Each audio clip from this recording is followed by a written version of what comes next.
Hi, I want to show you my new cooking line. It's called Bon Appetit.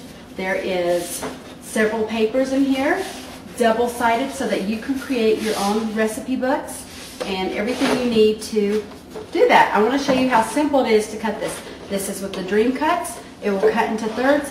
These papers are made exclusively to go with this line. So you go through here, and this cuts in thirds right there. Move that back. So then, after you have this, on the top of your guide, you'll notice that it'll cut into thirds or in halves. So then I want to take my recipe cards, and I'm going to take it, and I'm going to put it in the next slot again, and this is going to cut it in half. And what you're going to love about this is it's going to cut it directly in half, and it's going to be all even. So if I did that for all of the sheets, you would come out with 6 recipe cards from one sheet of paper. They're double-sided, just like that. So then what you're going to do is you're going to want to take your bind it all, and you're going to take your covers. Now these covers are made exclusively to go with my 4x6 page protectors and my papers. My papers will slide directly right inside of the page protectors. This is a little example of what I've done here. You'll notice that I've slipped my papers directly right within the page protectors. Okay, so you'll take your covers. There's a setting on your bind it all that says covers. You're going to place that on there, and what this does is it's going to lock it in place so that you cannot move your cover past a certain point. You're going to take that, you're going to come down on the handle, and you've punched your holes. There's no way you can mess up your holes because it's directly lined up.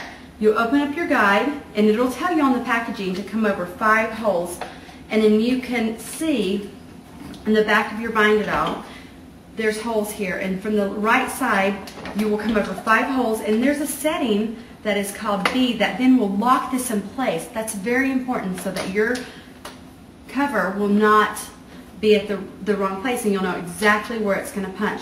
You can also look at the front here. I love this because you can see the holes right there, and it will show you where it's going to punch. So then again, you're going to do the same thing. You're going to punch it in. You'll take that out of its lock.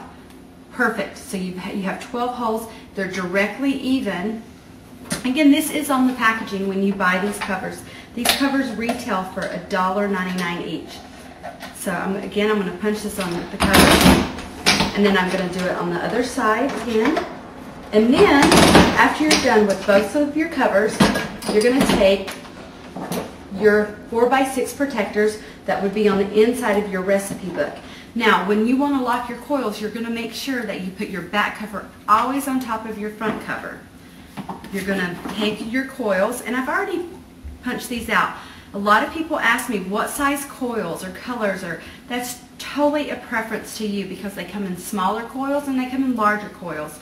And I really base it upon how big I want my book to be. For this one, this is great, and so you can tell I've put those in there.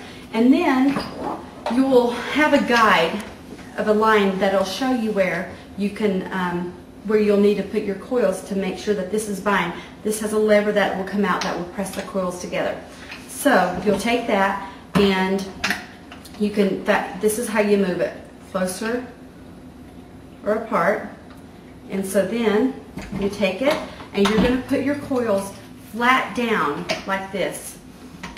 You want it to go flat against the metal bar, and with one swift movement, you're going to take it and you're going to bind your coils together, and you'll do that all the way across. So then when you're all done, you will have coils that are completely round, and the binding will be on the inside of the book. This is another example of a cookbook. Your coils will be on the inside of the book, and so you can see here's a great example of another cookbook using the 4x6 and the other papers in the book. Here's another example of a 4x6 using a smaller binding. This is a 1/2 inch binding to make your own recipe book. So you can really customize and make sure you have all of your favorite recipes documented. Thanks.